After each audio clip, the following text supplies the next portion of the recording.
my name is Sapna and welcome to my channel Study Zone. Last time हमने prokaryotic cells के बारे में चालू किया था. प्रोकैरियोटिक सेल्स के अंदर हमने उसके इंटरनल फीचर्स के बारे में देखा था, जहाँ पर हमने सेल ऑर्गेनल्स को देखा था कि कौन से टाइप्स के सेल ऑर्गेनल्स उसके अंदर प्रेजेंट है अगर प्रोकैरियोटिक सेल्स जो होते हैं वो अनबाउंडेड स्ट्रक्चर हो गए तो. ओके, उसके अलावा हमने सेल एनवेलप के बारे में पढ़ा था.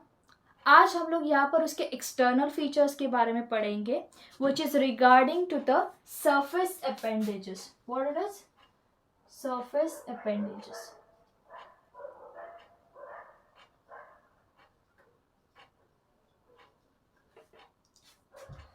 अब ये जो सरफेस अपेंडेजेस है, नाम से ही पता चलता है अपेंडेजेस यानी कोई भी एक पर्टिकुलर पार्ट होगा, whether it should be the legs, limbs वगैरह, ये बॉडी सरफेस से अटैच होगा which should be present externally.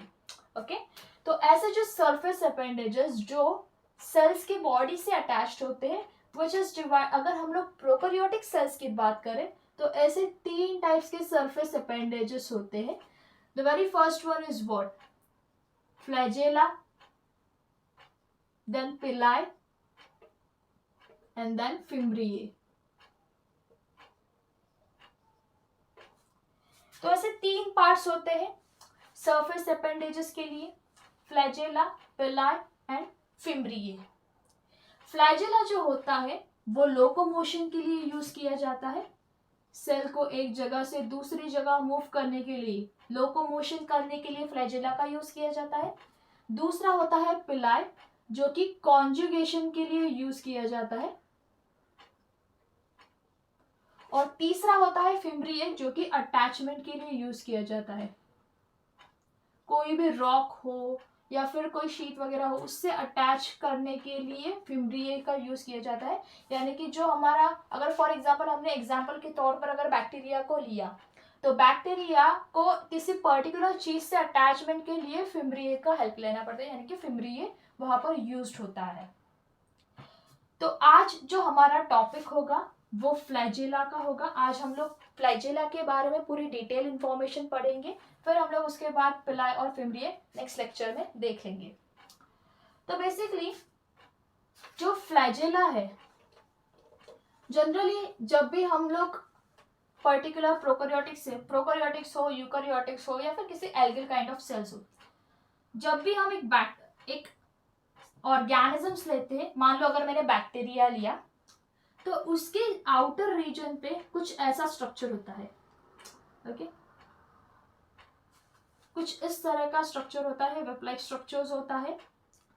इस स्ट्रक्चर को बोला जाता है फ्लैजेला.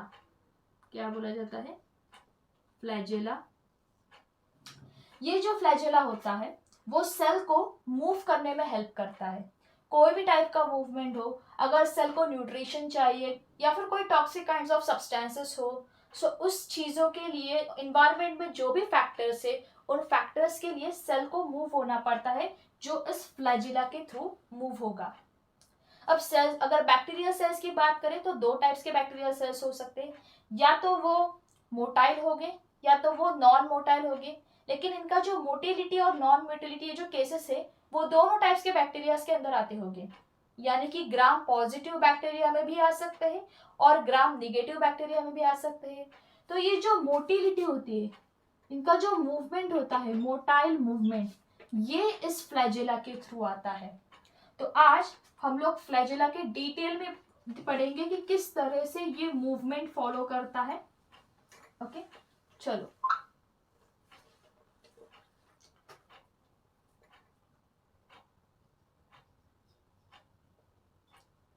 ये जो फ्लैजेला होता है ये एक रिजिड काइंड ऑफ स्ट्रक्चर होता है. कैसा होता है? रिजिड काइंड ऑफ स्ट्रक्चर होता है जो एक स्पेशल टाइप ऑफ प्रोटीन से बना हुआ रहता है जिसको कहा जाता है फ्लैजेलिन प्रोटीन. क्या बोला जाता है इसको? फ्लैजेलिन प्रोटीन. यानी कि ये जो फ्लैजेला का स्ट्रक्चर होता है इस तरह से, इसके पास 8 वर्टिकल रोज में फ्लैजेलिन प्रोटीन्स प्रेजेंट होते हैं. कितने? 8 वर्टिकल रो, यानी कि 4 आगे की साइड में और 4 पीछे की साइड में, ऐसे total 8 vertical rows of flagellin proteins क्या करते हैं, स्ट्रक्चर को फॉर्म करते हैं जो कि अंदर से हॉलो होता है, यानी कि इस फॉर्मेट में अंदर से हॉलो स्ट्रक्चर है। ओके, यानी कि ये जो पूरा स्ट्रक्चर फ्लैजेला का जो एक्सटर्नली प्रेजेंट होता है, ये अंदर से क्या होता है, hollow core kind of structure होता है। तो ये जो फ्लैजेला होता है ये कैसा होता है, मैंने बोला hollow course kind of structure, hollow structure inside. So basically हमने क्या बोला था कि हमारा फ्लैजेला एक रिजिड है, उसके पास फ्लैजेलिन प्रोटीन है, ये एक हॉलो स्ट्रक्चर है जो क्या है, ऑर्गन्स ऑफ लोकोमोशन, लोकोमोशन के लिए यूज किया जाता है। ये हमें सबसे पहले लिखना चाहिए था, ऑर्गन्स ऑफ लोकोमोशन। देन इसके 3 पार्ट्स होते हैं, फ्लैजेला 3 पार्ट से बनता है, दैट इज फिलामेंट, हुक और third one is what, basal body. Okay, तो 3 पार्ट से बनता है, फिलामेंट, हुक और बेसल बॉडी। ये 3 पार्ट से हम आज फ्लैजेला का एक्चुअल स्ट्रक्चर देखेंगे, उसका मैकेनिज्म देखेंगे, किस तरह से वो मूवमेंट फॉलो करता है। ओके, सो सबसे पहले हम फिलामेंट को देखते हैं। फिलामेंट जो होता है वो ये जो लंबा चौड़ा आप स्ट्रक्चर देख रहे हो, विप-लाइक स्ट्रक्चर, ये लॉन्ग जो स्ट्रक्चर जो एक्सटर्नली फ्लैजेला के सरफेस से अटैच्ड है, that is what, filament.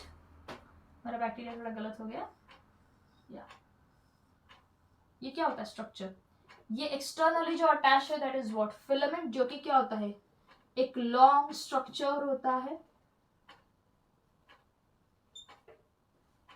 Okay, और जैसे कि मैंने कहा कि ये वाला जो स्ट्रक्चर है, इसका जो ये जो फिलामेंट है ये किससे बना हुआ रहता है, तो फ्लैजेलिन प्रोटीन से, क्योंकि फ्लैजेला का सबसे इंपॉर्टेंट पार्ट ये फिलामेंट होता है जो मूव करेगा। जब वो मूव होगा तब जाके फ्लैजेला क्या होगा, फॉरवर्ड डायरेक्शन में या फिर डिफरेंट डायरेक्शंस में मूव होगा। तो जो फिलामेंट होता है वो एक स्पेशल टाइप ऑफ प्रोटीन से बनता है जिसको बोला जाता है फ्लैजेलिन प्रोटीन। हुक के पास भी special types of proteins present होते हैं। ये जो स्पेशल टाइप्स ऑफ प्रोटीन्स होते हैं इसके डिफरेंट डिफरेंट सब यूनिट्स होते हैं, यानी कि डिफरेंट डिफरेंट सब यूनिट्स वाले प्रोटीन्स प्रेजेंट होते हैं, डिफरेंट प्रोटीन सब यूनिट्स। फ्लैजेला के अंदर सबसे कॉम्प्लेक्स स्ट्रक्चर जो है वो ये है, बेसल बॉडी, सबसे कॉम्प्लेक्स स्ट्रक्चर, जिसके वजह से यानी कि जिसके बेसिस पे ये पूरा प्रोसेस फॉलो होगा। हुक और फिलामेंट अगर मूवमेंट करेंगे तो ये बेसल बॉडी के थ्रू होगी, जो कि एक कॉम्प्लेक्स स्ट्रक्चर होते हैं। इसके बारे में हम आगे पढ़ेंगे। एक और आपको बताना चीज चाहूंगी कि जो फिलामेंट होता है वो एक रिजिड स्ट्रक्चर होता है, तो जो हमारा हुक होता है वो फ्लेक्सिबल स्ट्रक्चर होता है। यानी कि हुक के मूवमेंट की वजह से जो फ्लैजेला का जो फिलामेंट का मूवमेंट है वो आगे वो फॉलो होगा। तो हमने क्या बोला था कि फ्लैजेला जो है वो एक रिजिड काइंड ऑफ स्ट्रक्चर है, यानी कि इन शॉर्ट हम बोले तो फ्लैजेला के 3 पार्ट्स है। ये क्या है, एक ऑर्गन ऑफ लोकोमोशन है, इसके 3 पार्ट्स है, फिलामेंट, हुक और बेसल बॉडी। फिलामेंट एक लॉन्ग स्ट्रक्चर है जो कि रिजिड है, जो कि एक स्पेशल टाइप ऑफ प्रोटीन से बना है, दैट इज व्हाट, फ्लैजेलिन प्रोटीन, जो कि 8 वर्टिकल रोज को फॉलो करता है। देन उसके बाद हुक, हुक के पास भी स्पेशल टाइप्स ऑफ उसके प्रोटीन है जिसके छोटे छोटे सब यूनिट्स है, जो कि क्या है, फ्लेक्सिबल स्ट्रक्चर है। तीसरा जो है वो बेसल बॉडी है, जो कि एक कॉम्प्लेक्स स्ट्रक्चर है, जिसके बारे में हम यहाँ आगे पढ़ेंगे।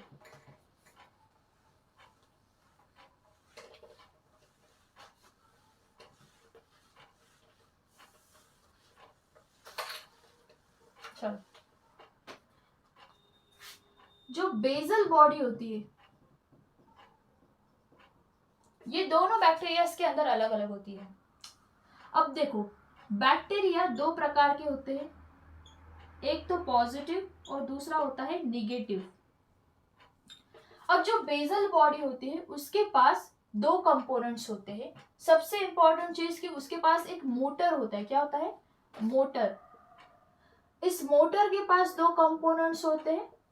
The very first one is what? Stator. और दूसरा होता है रोटर. क्या बोला मैंने? बेसल बॉडी एक कॉम्प्लेक्स स्ट्रक्चर है जिसके पास मोटर प्रेजेंट होती है, जिसके दो कंपोनेंट्स है, एक होता है स्टैटर और दूसरा होता है रोटर. और एक चीज बेसल बॉडी के पास होती है, दैट इज रिंग्स. अगर बैक्टीरियाज की बात करें तो बैक्टीरियाज दो टाइप्स के होते हैं, पॉजिटिव और निगेटिव. तो जब पॉजिटिव बैक्टीरियाज की बात करते हैं तो पॉजिटिव बैक्टीरियाज के पास सिर्फ दो रिंग्स प्रेजेंट होते हैं. कितने रिंग्स? सिर्फ दो रिंग्स. और निगेटिव बैक्टीरियाज के पास 4 रिंग्स प्रेजेंट होते हैं. वो हम लोग आगे देखेंगे कि क्यों इसके पास 2 और 4 रिंग्स होते हैं. तो वो कौन से रिंग्स होते हैं पहले हम लोग ये देख लेते हैं. बैक्टीरियाज की पॉजिटिव के पास जो 2 रिंग्स होते हैं दैट इज एमएस रिंग्स. और नेगेटिव के पास जो रिंग्स होती है वो होती है एल, पी और एमएस रिंग्स. ओके, सो ऐसे इनके पास रिंग्स प्रेजेंट होती है. तब अब हम लोग एक स्ट्रक्चर देखेंगे, जो स्ट्रक्चर के थ्रू हमें पता चलेगा कि किस तरह से फ्लैजेला मूव करता है, कहां पर ये मोटर और स्टैटर प्रेजेंट होते हैं, और मोटर और स्टैटर के पास ऐसी कौन सी चीजें होती है जिसकी वजह से बेसल बॉडी का अपना एक फंक्शन होता है, वो पाथ फॉलो करता है, जिसकी वजह से हुक का और फिलामेंट दोनों का मूवमेंट होता है.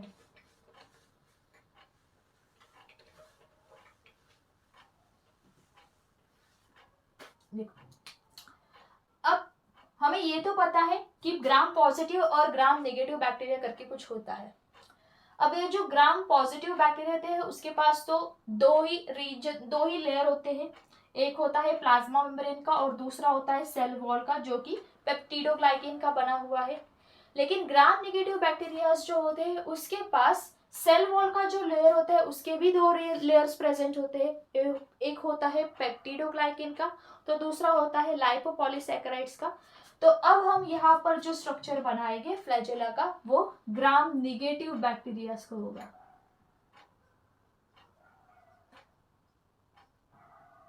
उसके थ्रू ग्राम पॉजिटिव भी बता देंगे. चलो, मान लो मैंने ये एक लेयर बनाया है, दिस इज प्लाज्मा मेम्ब्रेन. फिर उसके ऊपर मैंने एक और लेयर बनाया है, this is what? Cell wall का एक लेयर, और ये है सेल वॉल का दूसरा लेयर. अब ये जो लेयर है ये प्लाज्मा मेम्ब्रेन है, जो कि किससे बना है? फॉस्फोलिपिड से. ये जो दोनों लेयर है, एक तो लाइपोपॉलीसैकेराइड का बना हुआ है और जो दूसरा लेयर है वो पेप्टिडोग्लाइकेन का बना हुआ है.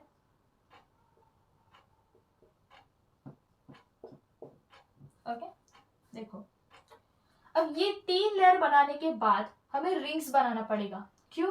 क्योंकि जो एक्चुअल प्रोसेस होगी वो ये रिंग्स ही फॉलो करेंगे. तो इस वाले रीजन पे एक रिंग प्रेजेंट होगी, यहाँ पर एक रिंग प्रेजेंट होगी और यहाँ पर एक रिंग प्रेजेंट.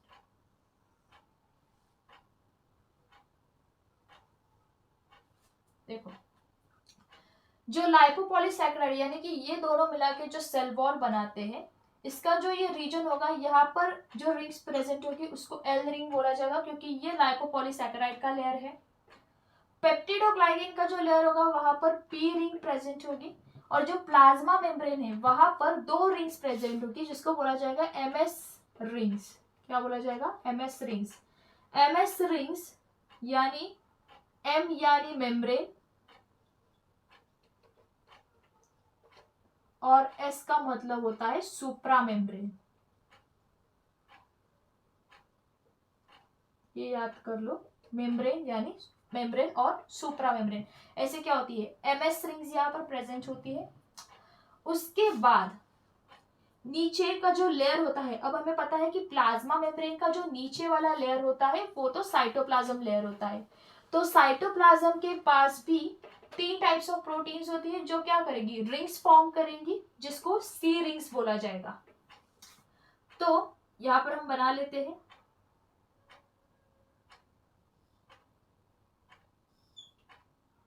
कुछ इस तरह से।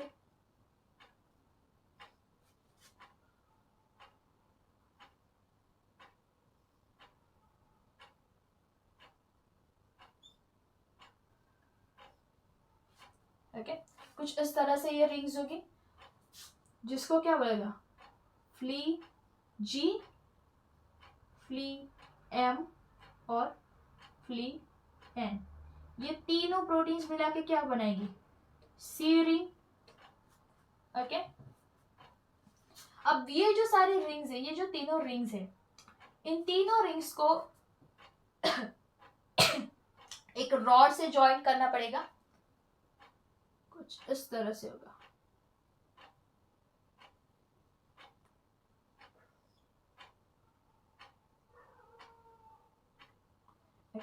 ये इस तरह से रॉड प्रेजेंट होगा। ये रॉड क्या करेगा, जॉइन करेगा इन तीनों रिंग्स को, और इस रॉड को और एक चीज जॉइंट होगी जो कि हमारा हुक होगा।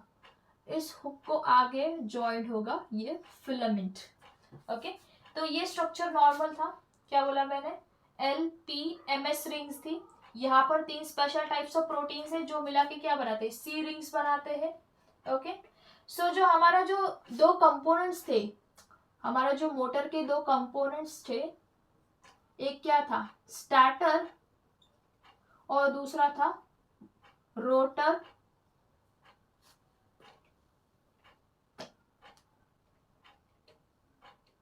ओके, जो रोटर होता है उसके भी 2 कंपोनेंट्स होते हैं, एक होता है MS रिंग और दूसरा है सी रिंग। और जो हमारा स्टार्टर होता है उसके भी 2 प्रकार के कंपोनेंट्स होते हैं, MOTA और MOTB। अब ये जो MOTA और MOTB यानी मोटर ए और मोटर बी जो है वो इस वाले रीजन में, प्लाज्मा मेम्ब्रेन के रीजन्स में प्रेजेंट होते हैं। सॉरी, कुछ इस फॉर्मेट में।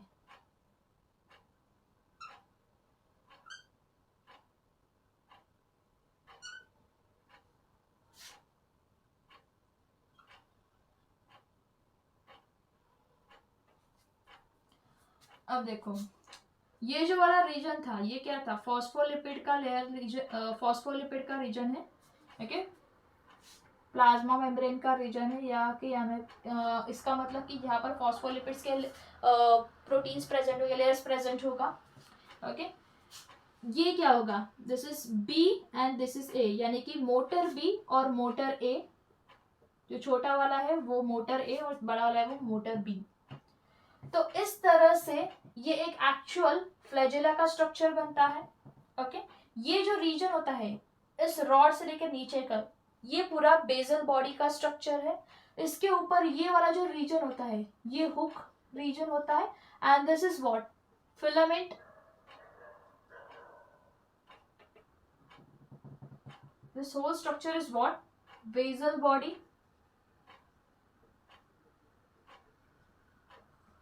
ओके, अब ये जो पूरा स्ट्रक्चर है, अब हमने देखा था कि मोटर के पास, मोटर 2 प्रकार के होते हैं, एक होता है स्टार्टर तो दूसरा होता है रोटर।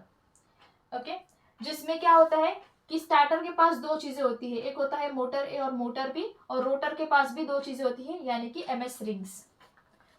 अब ये थोड़ा रब कर देती हूँ ताकि हमें एक्चुअल मैकेनिज्म प्रॉपरली पता चल सके। देखो, जब फ्लैजेला को मूव करना होता है, जब फ्लैजेला को एक जगह पर दूसरी जगह मूव करना होता है, तो उसमें सबसे इंपॉर्टेंट रोल प्ले करता है ये बेसल बॉडी। इस बेसल बॉडी में भी ये जो रिंग्स प्रेजेंट होते हैं, LPMS रिंग्स, ये रिंग्स सबसे इंपॉर्टेंट रोल प्ले करते हैं रोटेट करना, मोटर को मूव करने में, जिसकी वजह से क्या होता है, हमारा हुक और हमारा फिलामेंट मूव होना चालू हो जाता है। ओके, तो ये कैसे मूव करता है, देखो, ये जो मोटर ए और मोटर बी है, क्या बोला मैंने, ये जो स्टार्टर के जो मोटर ए और मोटर बी, ये जो 2 प्रोटीन्स है, ये एक चैनल की तरह काम करते हैं, यानी कि इलेक्ट्रोकेमिकल प्रोटॉन ग्रेडियंट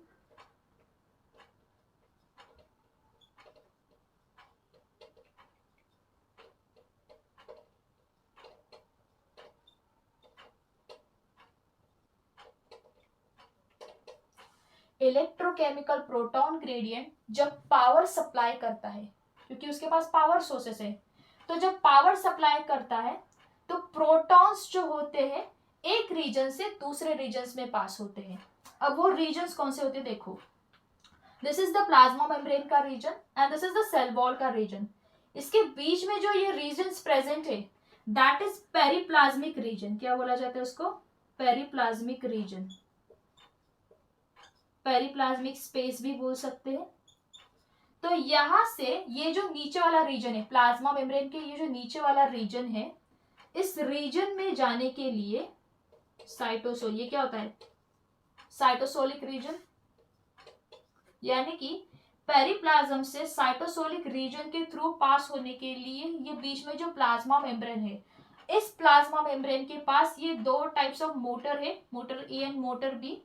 तो ये क्या करेंगे? एक चैनल का काम करेंगे, एक दरवाजे का काम करेंगे। यानी कि जब यहाँ से प्रोटॉन्स को यहाँ पर मूव होना है तो इस चैनल के थ्रू ये मूव होंगे, जिनके पास क्या होती है? सोर्सिंग कैपेसिटी होती है।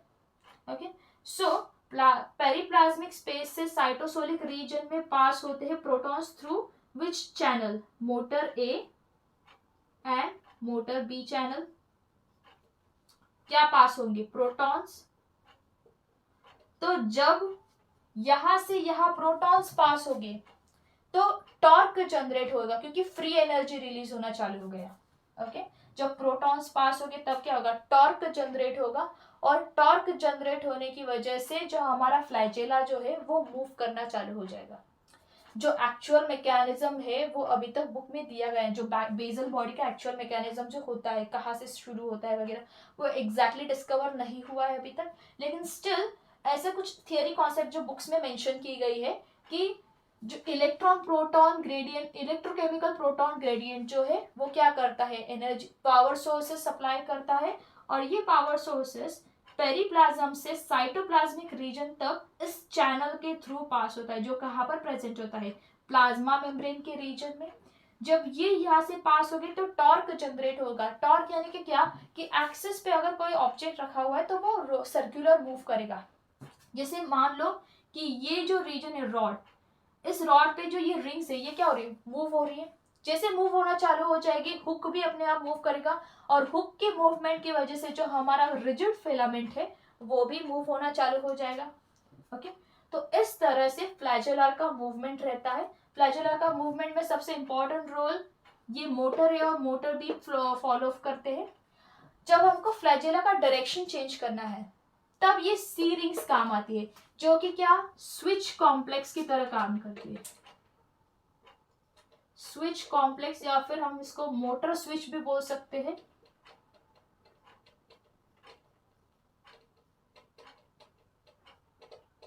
ओके, ये कैसे काम करता है? मोटर स्विच की तरह। यानी सेल का डायरेक्शन अगर चेंज करना है तो ये सी रिंग्स इंपॉर्टेंट रोल प्ले करती है।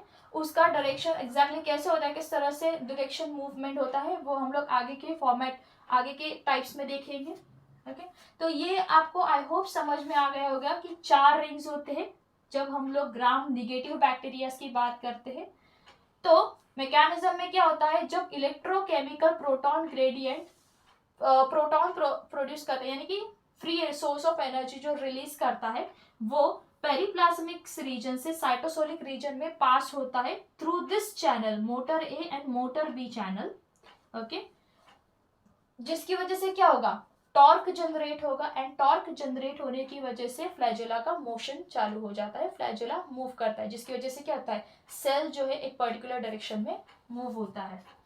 ओके, आई होप आपको ये बात समझ में आई हो। अब ये जो मूवमेंट होता है, इस मूवमेंट के लिए फ्लैजेला बहुत ज्यादा जरूरी है। फ्लैजेला में भी कौन से स्ट्रक्चर? Filament structure. ओके, अब ये जो फिलामेंट स्ट्रक्चर है वो डिफरेंट बैक्टीरिया, वो बैक्टीरियाज में अलग अलग टाइप के हो सकते हैं। यानी कि फ्लैजेला का जो नंबर है बैक्टीरिया में फिक्स नहीं होता है। किसी के पास एक फ्लैजेला होगा, किसी के पास 2, किसी के पास 1 से ज्यादा फ्लैजेला होते हैं। तो जिसकी वजह से क्या होते हैं? 4 टाइप्स के फ्लैजेला के जो कंपोनेंट्स हैं, यानी कि कितने नंबर्स ऑफ फ्लैजेला प्रेजेंट हो सकते हैं, जिसमें 4 टाइप्स आते हैं। यानी कि मान लो मेरे बैक्टीरिया के पास अगर एक ही फ्लैजिला है तो ये हुआ मोनोट्राइकस।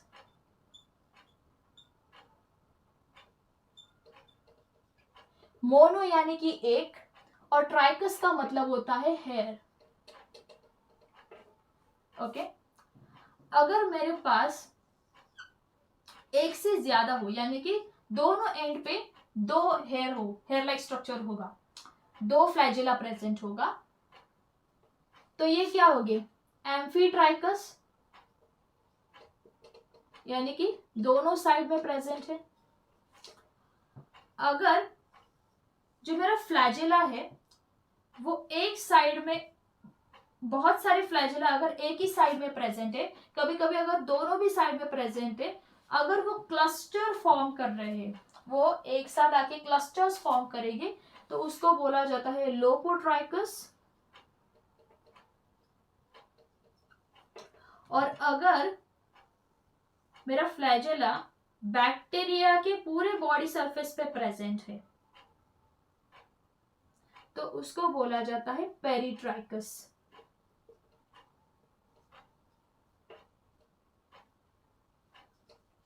याद रख लो, मोनोट्राइकस यानी कि वन हेयर, एम्फी यानी कि दोनों एंड पे प्रेजेंट है, एक से ज्यादा दोनों एंड पे प्रेजेंट है फ्लैजिला। लोपो यानी कि या तो एक एंड पे प्रेजेंट होगा या फिर दोनों एंड पे, लेकिन जो फ्लैजिलास होंगे वो क्लस्टर्स फॉर्म करेंगे। और पेरिट्राइकस यानी कि पूरे बॉडी के ऊपर, उसके जो सरफेस है पूरे सरफेस के ऊपर फ्लैजिला प्रेजेंट होगा, दैट इज पेरिट्राइकस। अब ये जो मूवमेंट होता है, अब जो फ्लैजिला का मूवमेंट होता है ये दो तरीके से होता है।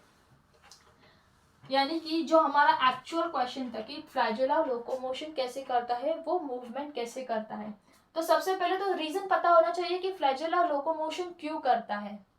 ओके, फ्लैजिला दो चीजों के लिए लोकोमोशन करता है, या तो उसको न्यूट्रिएंट चाहिए होता है, या फिर वो किसी टॉक्सिक सब्सटेंसेस से दूर भागने के लिए, यानी कि away from the toxic substances, to move away from the toxic substances, वो अपने फ्लैजिला का मूवमेंट पार्ट फॉलो करता है।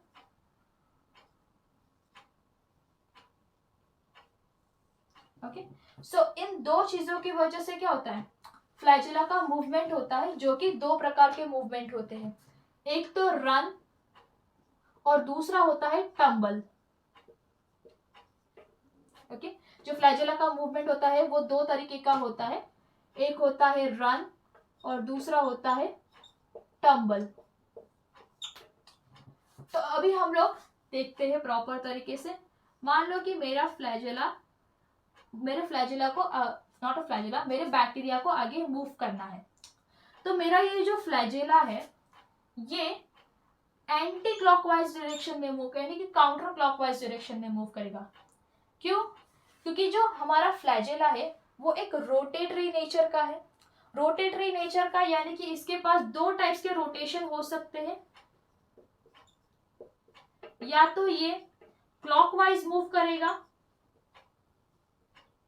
या तो ये काउंटर क्लॉकवाइज मूव करेगा। जब ये क्लॉकवाइज मूव करता है तो सेल जो होता है, जो बैक्टीरिया जो होता है हमारा, टम्बल्ड हो जाता है, और अगर ये काउंटर क्लॉकवाइज मूव कर रहा है तो हमारा बैक्टीरिया फॉरवर्ड डायरेक्शन में मूव होता है।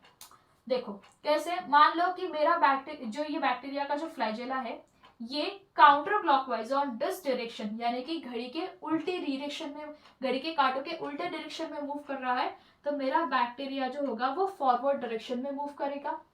फॉरवर्ड डायरेक्शन में मूव करेगा यानी कि ये क्या कर रहा है, रन कर रहा है। फिर वापस से ये उल्टा डायरेक्शन में मूव करेगा, यानी कि क्लॉकवाइज डायरेक्शन में, सीधे घड़ी के कांटों के सीधे डायरेक्शन में मूव करेगा, जिसकी वजह से क्या होगा, सेल टम्बल्ड हो जाएगा, यानी कि सेल अपना ओरिएंटेशन, अपना डायरेक्शन चेंज कर देगा। तो दिस प्रोसेस को क्या बोला जाता है, टम्बल्ड। ओके, फिर वापस से सेल काउंटर क्लॉकवाइज मूव करेगा, फिर वापस से फॉरवर्ड डायरेक्शन में मूव होगा। तो ये जो क्लॉकवाइज काउंटर क्लॉकवाइज होता है, इसके थ्रू सेल फॉरवर्ड डायरेक्शन में भी मूव करेगा और टम्बल भी फॉर्म करेगा। ओके, तो मान लो अगर मैं पेरिट्राइकस की बात करूं,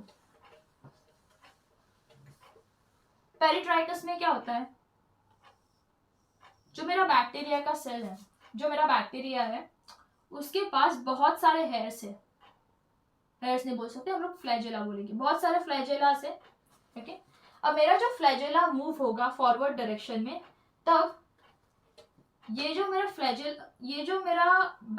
बैक्टीरिया मूव होगा फॉरवर्ड डायरेक्शन में, तो मेरा फ्लैजेला जो है ये सारे के सारे काउंटर क्लॉकवाइज मूव करेंगे। कैसे मूव करेंगे? काउंटर क्लॉकवाइज, उल्टे डायरेक्शन में, जिसकी वजह से क्या होगा, जितने भी सारे फ्लैजेला है वो एक साथ क्लस्टर्स फॉर्म करेंगे यहाँ पर। ओके, जब ये क्लस्टर्स फॉर्म करेंगे इस तरह से, यानी कि मतलब क्या होता है, तो flagella counter clockwise path follow कर रहा है। ओके, यानी कि वो क्या कर रहा है, रन कर रहा है। रन करने के बाद जब सेल टम्बल्ड होता है, मतलब यानी कि वो जो बैक्टीरिया है जो अपना डायरेक्शन चेंज करेगा, तब इसकी जो फ्लैजेला होगा वो वापस से अपनी पोजीशन पे आ जाएंगे, यानी कि अब ये काउंटर क्लॉकवाइज नहीं तो क्लॉकवाइज डायरेक्शन फॉलो करेगी। And that clockwise is what, tumbled formation. अपना ओरिएंटेशन चेंज करेगा, अपना डायरेक्शन चेंज करेगा, यानी कि जब उसको रन करना है तो वो काउंटर क्लॉकवाइज फॉलो करेगा, और जब वो टम्बल्ड फॉर्म होता है तो वो क्लॉकवाइज डायरेक्शन फॉलो करेगा। तो ये चीज आपको याद रखनी है, कब काउंटर क्लॉकवाइज फॉलो करता है और कब क्लॉकवाइज फॉलो करता है। इसके अकॉर्डिंग क्या होता है, जो हमारा फ्लैजेला, जो हमारा बैक्टीरियल सेल्स है, जो उसका जो फ्लैजेला है वो मूवमेंट फॉलो करता है एक रीजन से दूसरे रीजन तक। ओके, सो इस तरह से जो हमारा आज का जो फ्लैजेला का पार्ट है वो यहीं पे खत्म होता है। यहाँ पर हमने क्या देखा था, फ्लैजेला के 3 टाइप्स देखे थे, ओके चलो, फ्लैजेला के 3 टाइप्स देखे थे। 3 टाइप्स में फिर उसके बाद हमने उसका एक्चुअल मैकेनिज्म, तीनों टाइप्स का मैकेनिज्म देख लिया था। फिर कैसे मूवमेंट करता है, कितने टाइप्स होते हैं, ये सारी चीजें हमने देख ली थी। आगे के लेक्चर में हम और दूसरे टाइप्स के सरफेस अपेंडेजेस के बारे में पढ़ेंगे, जो कि नॉन मोटाइल होते हैं, जो लोकोमोशन में पार्ट नहीं लेते हैं, still they are necessary due to the conjugation and the attachment process. तब तक के लिए आप मेरे वीडियो को प्लीज लाइक, शेयर और सब्सक्राइब करें। Bye bye and thank you.